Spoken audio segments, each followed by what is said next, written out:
ನಮಸ್ತೆ. ನಾನು S K ಕುಪ್ಪಸ್ತ್, Vivekananda ಯೋಗ ವಿಜ್ಞಾನ ಕೇಂದ್ರ, ಬಾಗಲಕೋಟೆಯಿಂದ ಮಾತಾಡ್ತಾ ಇದ್ದೀನಿ. ಯೋಗಾಭ್ಯಾಸ ಅಂದರೆ ಬರೀ ದೈಹಿಕ ಕಸರತ್ತು ಅಲ್ಲ. ಇನ್ಕ ಸಾಕಷ್ಟು ಜನ ಗರಡಿ ಮನೆಗಳಲ್ಲಿ ಅಲ್ಲಿ ಇಲ್ಲಿ ಕೆಲಸ ಮಾಡ್ತಾಯಿದ್ರು. ದೈಹಿಕ ಕಸರತ್ತು ಅಂದರೆ ದೈಹಿಕವಾಗಿ ಬೆಳೆಸೋ ಪ್ರಯತ್ನವನ್ನು ಮಾಡ್ತಾಯಿದ್ರು. ಆದರೆ ಇವತ್ತು ಯೋಗಾಭ್ಯಾಸ ಬರೀ ದೈಹಿಕ ಕಸರತ್ತಿಗಷ್ಟೇ ಸೀಮಿತ ಇಲ್ಲ. ದೈಹಿಕವಾಗಿಯೂ ಮಾನಸಿಕವಾಗಿಯೂ ಬೆಳೀಲಿಕ್ಕೆ ಅವಕಾಶ ಇರೋದು ಯೋಗ ಅಭ್ಯಾಸದಲ್ಲಿ ಮಾತ್ರ. ನಿತ್ಯ ನಾನು ಯೋಗಾಭ್ಯಾಸ ಮಾಡ್ತಿರಬೇಕಾದ್ರೆ ನನ್ನ ಮೆದುಳಿನಲ್ಲಿರ್ತಕ್ಕಂಥ ಬಲ ಮೆದುಳು, ಎಡ ಮೆದುಳು ಅಂತ ಹೇಳ್ತೀವಿ ನಾವು. ಅವು ಆ್ಯಕ್ಟಿವೈಸ್ ಆಗುತ್ತೆ, ಕ್ರಿಯಾಶೀಲ ಆಗುತ್ತೆ. ಆವಾಗ ಅವು ಕ್ರಿಯಾಶೀಲ ಆದರೆ ಆಂತರಿಕವಾಗಿ ಸಾಕಷ್ಟು ಬದಲಾವಣೆಗಳಾಗುತ್ತೆ. ಯಾವಾಗ ನಿತ್ಯ ಅಭ್ಯಾಸ ಮಾಡ್ತಾ ಹೋದಾಗ ಒಬ್ಬ ಸಾಫ್ಟ್ವೇರ್ ಇಂಜಿನಿಯರ್ 30 ದಿವಸ ಕೆಲಸ ಮಾಡಿದರೆ ಏನು ಫಲ ಸಿಗುತ್ತೋ ಅದನ್ನೇ ಬರೀ ಅರ್ಧ ದಿವಸದಲ್ಲೇ ಅವನು ಕೆಲಸ ಮಾಡಿ ಆ ಫಲವನ್ನು ಪಡಿಬಹುದು. ಅಂಥ ಒಂದು ಸಾಮರ್ಥ್ಯ ನಿರ್ಮಾಣ ಆಗುತ್ತೆ.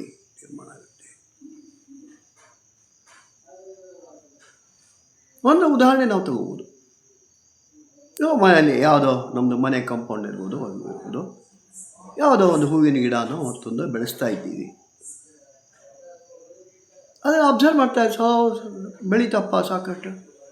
ಆದರೂ ಸಹಿತ ಅದು ಹೂ ಬಿಡ್ತಾ ಇಲ್ಲ ಅಥವಾ ಫಲ ಕೊಡ್ತಾ ಇಲ್ಲ.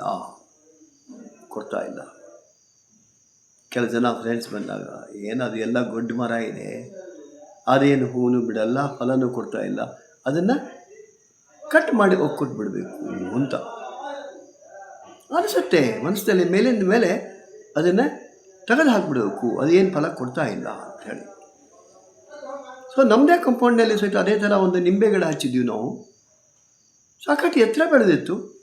ಆದರೂ ಒಂದು ದಿವಸನೂ ಸಹಿತ ಆ ನಿಂಬೆ ಅದರಲ್ಲಿ ಕಾಣ್ತಾನೇ ಇಲ್ಲ. ನಿಂಬೆ ಫಲ ಕಾಣ್ತಾನೇ ಇಲ್ಲ. ನನಗೂ ಅನಿಸ್ತು, ಅದನ್ನು ತೆಗೆದುಬಿಡೋಕೆ ಏನಿದು ಗೊಡ್ಡಿದ್ದಂಗೆ ಅದು ಅಂಥೇಳಿ. ಆದರೆ ಆಶ್ಚರ್ಯ, ಒನ್ ಫೈನ್ ಮಾರ್ನಿಂಗ್ ಅದರಲ್ಲೇ ನಿಂಬೆಕಾಯಿಗಳು ಆಗಲಿಕ್ಕೆ ಪ್ರಾರಂಭ ಆಯಿತು. ಅಂದರೆ ಒಂದು ಮರ ಅಥವಾ ಒಂದು ಸಸಿ ಬೆಳೆದು ಎಷ್ಟು ದೊಡ್ಡದಾದಾಗ ಫಲ ಕೊಡುತ್ತೆ ಅನ್ನೋ ಕಲ್ಪನೆ ನಮ್ಗೆ ಇರಬೇಕಾಗುತ್ತೆ. ಅದಕ್ಕೆ ಯೋಗಾಭ್ಯಾಸದಲ್ಲಿ ದೈಹಿಕವಾಗಿ ಮಾನಸಿಕವಾಗಿ ಏನು ಬದಲಾವಣೆಗಳಾಗುತ್ತೆ ಅದು ಯೋಗದ ಒಂದು ಬೈ ಪ್ರಾಡಕ್ಟ್ಸ್ ಅಂತ ಹೇಳ್ತೀವಿ ನಾವು. ನಮಗೆ ಮೂಲತಃ ತೂಕ ಹೆಚ್ಚು ಮಾಡೋದಾಗಲಿ, ತೂಕ ಕಡಿಮೆ ಮಾಡೋದಾಗಲಿ ಅದು ಯೋಗದ ಗುರಿ ಅಂತೇನು ಅಲ್ಲ. ಅವು ಎಲ್ಲ ಯೋಗದ ಉಪ ಉತ್ಪನ್ನಗಳು, ಬೈ ಪ್ರಾಡಕ್ಟ್ಸ್ಗಳು. ನಿರಂತರ ಯೋಗ ಅಭ್ಯಾಸ ನಾನು ಮಾಡ್ತಾ ಹೋದಾಗ ಆಂತರಿಕವಾಗಿ ಸಾಕಷ್ಟು ಬದಲಾವಣೆಗಳಾಗುತ್ತೆ. ಅದನ್ನೇ ನಾನು ಗಮನಿಸಬೇಕು. ಯಾವ ರೀತಿ ಒಂದು ಗಿಡ ಅಥವಾ ಮರ ಫಲ ಕೊಡುತ್ತೋ, ಮೊದಲು ಕೊಟ್ಟಿರೋಂಗಿಲ್ಲ, ಆಮೇಲೆ ಕೊಡ್ತಾ ಇದೆ, ಅದನ್ನು ತೆಗೆದು ಹಾಕಬೇಕು. ಅದೇ ಥರ ನಾನು ನಿರಂತರ ಅಭ್ಯಾಸ ಮಾಡ್ತಾ ಹೋದಂಗೆಲ್ಲ, ಯೋಗಾಭ್ಯಾಸ ಮಾಡ್ತಾ ಹೋದಂಗೆಲ್ಲ ನನ್ನಲ್ಲಿ ಬದಲಾವಣೆಗಳಾಗುತ್ತೆ.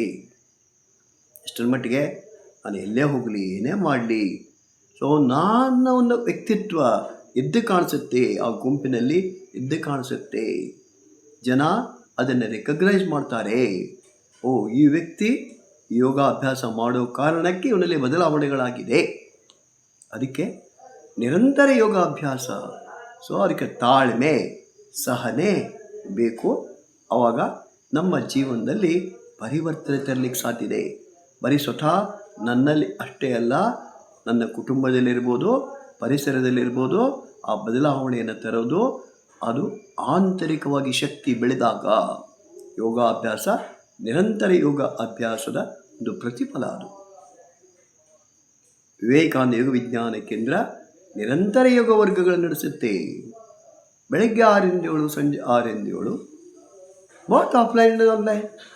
ಎಲ್ಲಿಂದಾದರೂ ನಾವು ಅಟೆಂಡ್ ಆಗ್ಬೋದು. ಅದೇ ಥರ ಜೊತೆಗೆ ನಮ್ಮದೇ ಯೂಟ್ಯೂಬ್ ಚಾನಲ್ ಇದೆ, ವಿವೇಕಾನಂದ ಯೋಗ ವಿಜ್ಞಾನ ಕೇಂದ್ರ ಬಾಗಲಕೋಟೆ.